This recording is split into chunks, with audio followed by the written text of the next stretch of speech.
नमस्कार, मैं अनिल और आप देख रहे हैं BTV बिहार 24। आज हमारे साथ है छात्र नेता दिलीप कुमार जी, जो दरभंगा जिला के रहने वाले हैं। इससे पहले भी 2 बार हमारे चैनल पे आए हैं और ये अपने बातों को रखे हैं। जो BPSC ट्री पेपर लीक के मामला को ये काफ़ी ज़ोरदार तरीक़ा से रखे हैं और जोरदार जो है कि इस पे आवाज़ भी उठाए। इनके आवाज़ कहीं ना कहीं सरकार को सुनाई दी है। और आज आपको पता होगा कि बड़े बड़े चैनल पे दिखाया गया है कि शनिवार को 5 जो है कि BPSC ट्री पेपर लीक में जो संलिप्त माफिया थे उस 5 को गिरफ्तार किया गया है।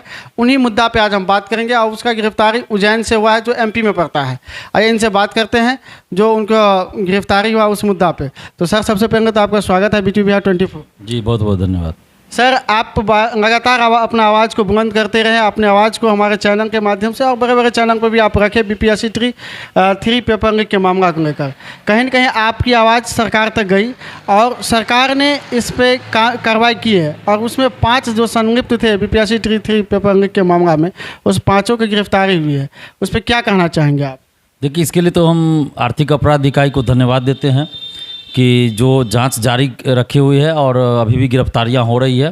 क्योंकि बीच में आप देखिएगा, जब पेपर लीक हुआ उसके बाद जब हम लोग आंदोलन का आह्वान किए तो परीक्षा रद्द कर दी गई थी और उस समय कुछ गिरफ्तारियां हुई थी। हजारीबाग से परीक्षा के दिन ही गिरफ्तारी हुई थी, लेकिन परीक्षा रद्द होने के बाद मतलब ऐसा लगा जैसे कि जाँच बंद हो गया हो और सरकार ने जैसा लगा कि लिपापोती मामले को सरकार ने दबा दिया है।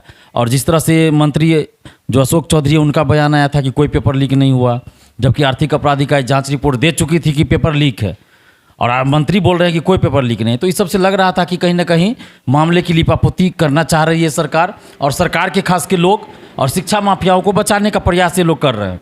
तो उसके बाद हम लोग मुहिम लगातार जारी रखे सोशल साइट्स के माध्यम से, मीडिया के माध्यम से, और जब लगातार मुहिम चलता रहा तब जाके फिर हमें लगता है कि सरकार को ये लगा होगा कि भाई ये लोग चुप नहीं रहने वाले हैं, तो फिर हो सकता है इन्होंने कार्रवाई करने का आदेश दिया होगा। तो फिर देखिए 5 लोग कल अरेस्ट हुए हैं और संभवतः मुझे जैसा लगता है कि पहली बार कोई महिला गिरफ्तार हुई है गिरोह के रूप में।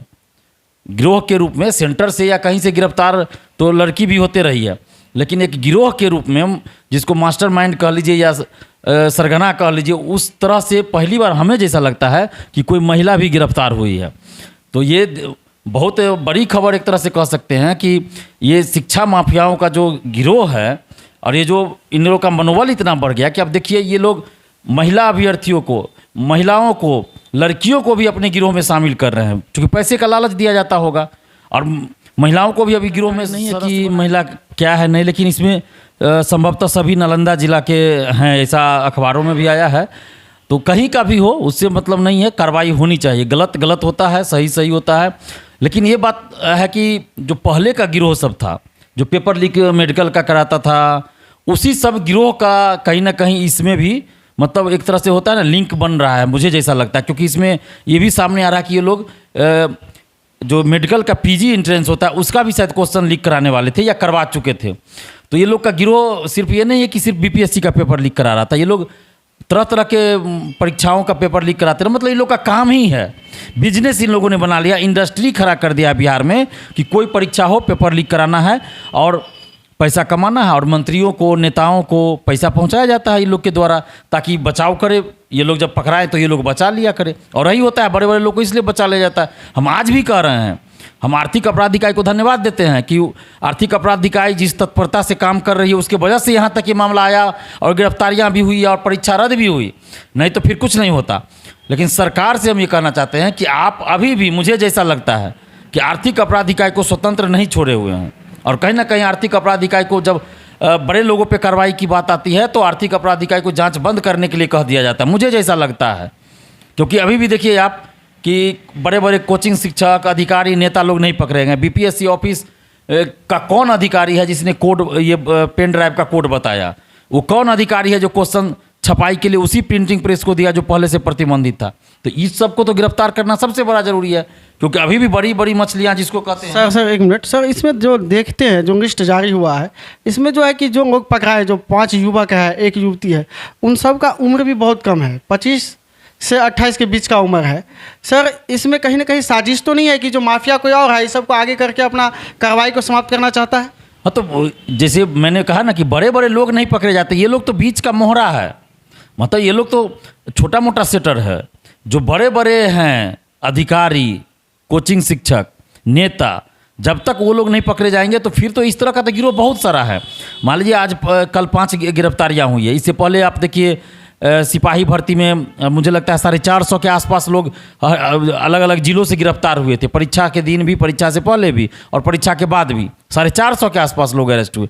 लेकिन ये लोग जो मेन आदमी नहीं है, ये लोग तो बीच का मोहरा है। कोई अभ्यर्थी था उसमें, कोई था सेटर था, तो छोटा मोटा सेटर है। तो क्या लग रहा है अभी इसमें और कुछ लोग हैं संलिप्त, बड़े लोग सब जो कि गेम खेल रहे हैं, ऐसा कुछ लग रहा है आपको अनुभव? बिल्कुल, इसमें बड़े बड़े कोचिंग शिक्षक हैं, अधिकारी हैं, IAS IPS इसमें शामिल हैं, कुछ और अधिकारी शामिल है, BPSC ऑफिस के अंदर के लोग हैं और नेता लोग भी शामिल है। जब तक इन सभी पे कार्रवाई नहीं होगा तब तक फिर आगे पेपर लीक नहीं रुक सकता है। ये अलग बात है कि वो बाहर नहीं आवे, सामने नहीं आवे।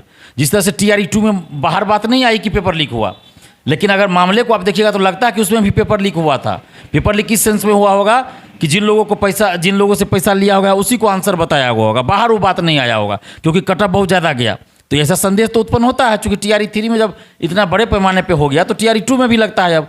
तो इसीलिए मैं कह रहा हूँ कि जब तक बड़े बड़े लोग नहीं पकड़े जाएंगे, ये बिजनेस बन गया है, ये बंद नहीं होगा। और सरकार से हम ये आग्रह कर रहे हैं कि अब ये बात घर घर लोगों को पता चल चुका है, बच्चे बच्चे जान चुके हैं कि बिहार में किसी भी परीक्षा, कोई भी परीक्षा हो, पेपर लीक हो जाता है और बड़े बड़े नेता, अधिकारी और शिक्षक शामिल रहते हैं और उनको बचाया जाता है। ये बच्चा बच्चा आज जान गया है। सर, आज 5 जो गिरफ्तार हुए हैं जो लोग, सरकार से क्या आप चाहेंगे, इसको किस तरह की कार्रवाई होना चाहिए, इस पर क्या चाहेंगे, क्या मांग करेंगे आप इन लोगों को? हम तो बार बार ये मांग करते रहे हैं कि शिक्षा माफियाओं के खिलाफ कठोर कानूनी कार्रवाई करने की ज़रूरत है, कठोर कानून बनाने की भी ज़रूरत है। स्पीडी ट्रायल करके 6 महीना के अंदर इन लोग को सज़ा दिलवाइए, लेकिन सरकार नहीं करती है।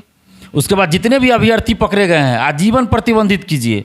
जो इसमें अभ्यर्थी हो या फिर कोई और अदर भी पकड़े गए हैं, अगर जॉब में हैं तो जॉब से बर्खास्त किया जाए, उसको कम से कम 15 साल की सज़ा हो।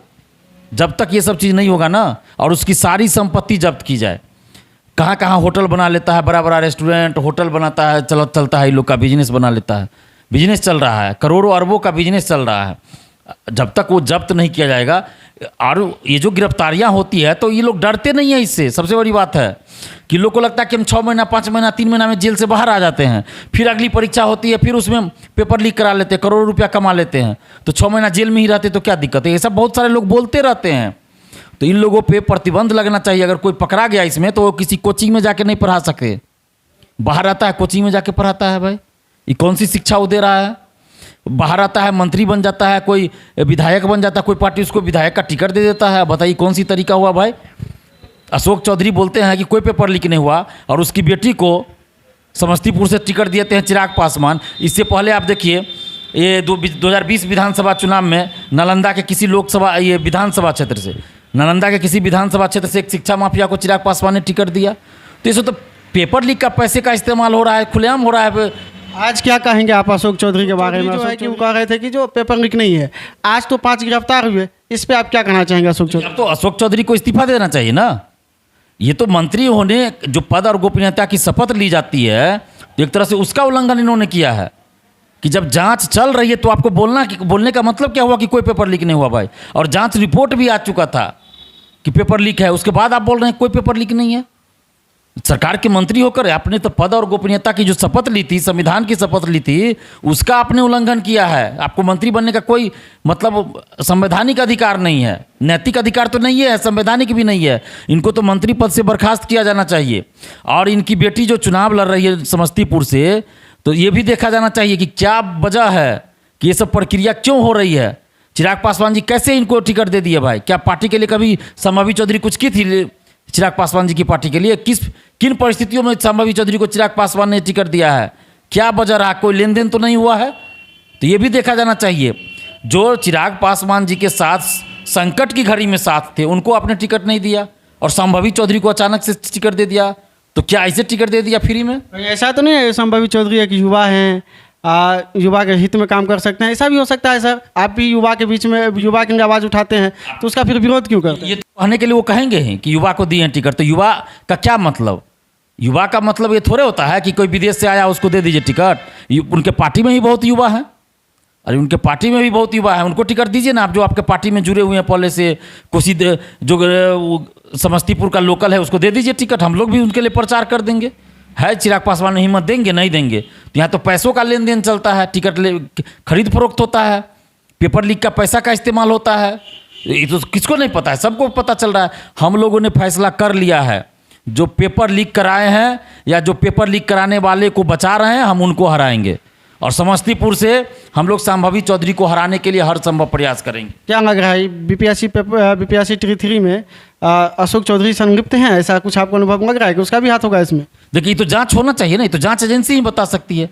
लेकिन जिस तरह से उन्होंने बयान दिया, या तो वो बचाना चाह रहे हैं, शिक्षा माफियाओं को बचा रहे हैं, या हो सकता है इनका भी कोई हाथ हो, तो जांच का विषय बनता है। क्या अशोक चौधरी के ऊपर भी जांच बैठना चाहिए? बिल्कुल जांच होना चाहिए, एकदम होना चाहिए। क्यों कोई मंत्री बोलेगा भाई कि कोई पेपर लीक नहीं हुआ है, जबकि आर्थिक अपराध इकाई जांच रिपोर्ट दे चुकी थी?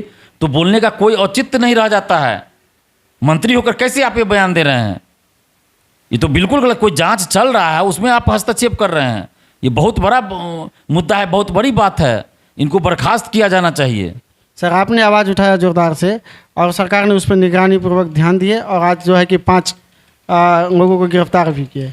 कैसा महसूस कर रहे हैं? देखिए, बहुत अच्छा लग रहा है कि चले जो मुहिम हम लोग चला रहे हैं, जिसके लिए हम लोग आवाज़ उठा रहे हैं, उसमें कुछ ना कुछ हो रहा है, तो अच्छा लग रहा है। हम धन्यवाद देते हैं आर्थिक अपराध इकाई को कि उन्होंने अच्छा काम किया, और आगे भी हम उम्मीद करते हैं कि इसी तरह से वो काम करे, और जो भी इसमें बड़े बड़े लोग हैं, कोचिंग शिक्षक, नेता, अधिकारी, सबको पकड़ें, तब और विश्वास मजबूत होगा। अभ्यर्थियों का विश्वास, जो आर्थिक अपराध इकाई पे विश्वास बना है, उस विश्वास को आर्थिक अपराध इकाई को कायम रखने के लिए बड़े बड़े लोगों पे भी कार्रवाई करनी होगी। हम जानते हैं कि सरकार का एजेंसी है ये, तो सरकार के विरुद्ध तो कुछ हो नहीं सकता काम। अगर सरकार कह दे कि जांच बंद करना है तो बंद करना पड़ेगा इन लोगों को। तो सबको पता है, चाहे वो सीबीआई हो या कोई भी मतलब संस्था हो, जो संबंधित सरकार होती है उस सरकार के अनुसार ही काम करना पड़ता है।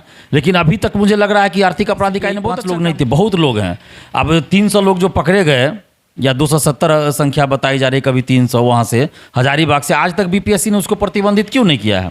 यही TRE-1 के समय अपने हक के लिए आवाज़ उठाने पर अभ्यर्थियों पे प्रतिबंधित कर दिया गया था, 5 साल के लिए, 3 साल के लिए, किसी को 1 साल के लिए, 2 साल के लिए। और यहाँ जो 270 लोग गिरफ्तार हुए, जेल भेजा गया, उसको आज तक बीपीएससी ने प्रतिबंधित क्यों नहीं किया? तो ये कौन सा खेल चल रहा है? तो कुछ ना कुछ तो गड़बड़ चल रहा है। और बड़े बड़े इसमें शिक्षक लोग इन्वॉल्व हैं, कोचिंग शिक्षक पटना के इन्वॉल्व हैं, उन लोगों की भी जांच होनी चाहिए। और जब तक ये लोग नहीं पकड़े जाएंगे, फिर अगली परीक्षा में ये लोग सेंधमारी करेंगे। तो इसलिए हम सरकार से अभी ये मांग कर रहे हैं कि जितने भी बड़े बड़े लोग पकड़े गए, सबको संलिप्त है इसमें, उन सभी को पकड़ा जाए, सबको पकड़ा जाए, कार्रवाई सब पे होनी चाहिए। बिल्कुल, सब पे, कानून सबके लिए बराबर होता है ना। ऐसा थोड़े है कि पेपर लीक में कोई टीचर संलिप्त है, 50 करोड़ रुपया कोई मंत्री को दे दे तो उसको छोड़ देना चाहिए। सबको पकड़ा जाना चाहिए, भले वो 50 करोड़ रुपया किसी नेता को, किसी को पहुंचा दे, तो उसको बचाया नहीं जाना चाहिए, उसको भी पकड़ा जाना चाहिए। आगामी कैसा रहेगा आप लोगों का रणनीति? क्या कीजिएगा? आप अब तो 5 लोग पकड़े गए, अब आगे के लिए क्या कीजिएगा? और लोगों को कैसे आप लोग मुहिम जारी रखेंगे जब तक इसमें बड़े बड़े कोचिंग शिक्षक, अधिकारी नहीं पकड़े जाएंगे, नेता नहीं पकड़े जाएंगे, हम लोग का मुहिम जारी रहेगा। क्या लग रहा है बीपीएससी 3 का एग्जाम अब हो सकती है जल्द? नहीं, एग्जाम तो अब आयोग का काम है, उसमें हम लोग नहीं कुछ बोल रहे हैं। हम लोग ये चाहेंगे कि भाई पहले बीपीएससी साफ सुथरा बन जाए, तब एग्ज़ाम हो। वैसे भी सबको पता है कि अभी 10 जून से पहले कोई एग्ज़ाम नहीं होगा, क्योंकि चुनाव की प्रक्रिया चल रही, तो नहीं होगा एग्ज़ाम, अभी नहीं हो पाएगा। लेकिन एग्ज़ाम होने से ज़्यादा महत्वपूर्ण है कि साफ़ सुथरा एग्ज़ाम होना। तो उसके लिए पहले बीपीएससी तो साफ़ सुथरा हो जाए।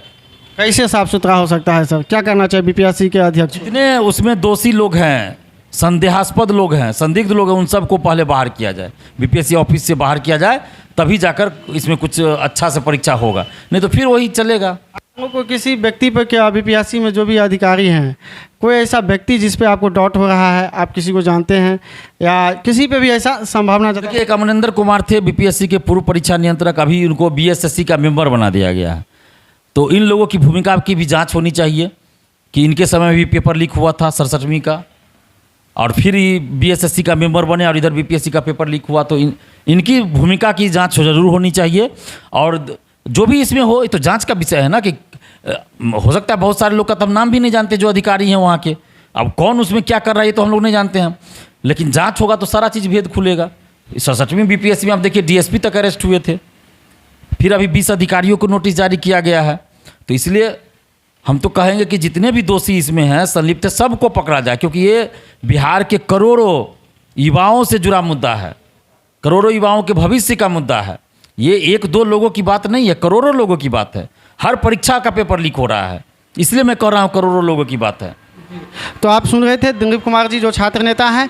इनका कहना है कि सबसे पहले बीपीएससी की संस्था जो है, जो देखा जाए तो ये बहुत बड़ी कंपटीशन का संस्था है। यहाँ से पेपर लीक होना कहीं ना कहीं बिहार के छात्र छात्राओं की भविष्य की बात है। यहाँ पे लाखों छात्र छात्राएं के जीवन बर्बाद हो जाते हैं अगर इस तरह के संस्था से पेपर लीक होता है। तो इनका कहना है कि उसमें जो जितना भी संलिप्त लोग हैं उनको सबसे पहले वहाँ से जाँच करके हटाया जाए, उस पर जो उचित कानून कार्रवाई हो उस पर किया जाए, सख्त कार्रवाई किया जाए, उसके जो संपत्ति है उसको जब्त किया जाए, तब जाके जो है कि बीपीएससी सेफ होगी और तब जाके एग्जाम लिया जाए, तब जाके यहाँ से जो है कि मैच्योर बच्चे निकलेंगे और उसको जो है कि उचित पद मिलेगा और वो अच्छी तरह से अपना जॉब पे जा सकते हैं। धन्यवाद। आप देख रहे हैं BTV बिहार 24, कैमरामैन सुधीर जी के साथ।